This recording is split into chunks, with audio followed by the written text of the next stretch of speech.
अस्सलामुअलैकुम दोस्तों, drama serial तकरार जंहिंजी नई अचण वारी एपिसोड में छा थियण वारो आहे तफ़सीली ॻाल्हि शुरू करण खां पहिरियों जेकॾहिं मुंहिंजे हिन यूट्यूब चैनल ते नवां त ज़मीर जमाली यूट्यूब चैनल खे सब्सक्राइब करे ऐं घंटे बटन ऑल कंदा।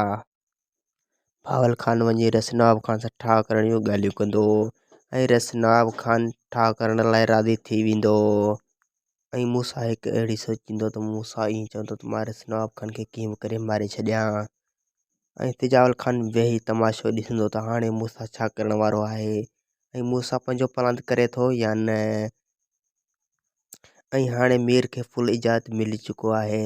ऐं हाणे मीर वनवा में कौन खे विहारे वेंदो जल्दी जल्दी ऐं आशू फुल मोकल ॾेई छॾियो पर इन में लीमो अची वेंदो। पोइ लीमो इनकार करे छॾींदो इन शादी खां ऐं तिजावल ख़ान मूंसां सां ठाह करण जे लाइ हिकु ॿीहर दफ़ो सोचींदो त मूंसां सां ठाह कयां या न। वधीक वीडियो ॾिसण लाइ चैनल खे सब्सक्राइब ऐं वीडियो खे लाज़मी लाइक कजो।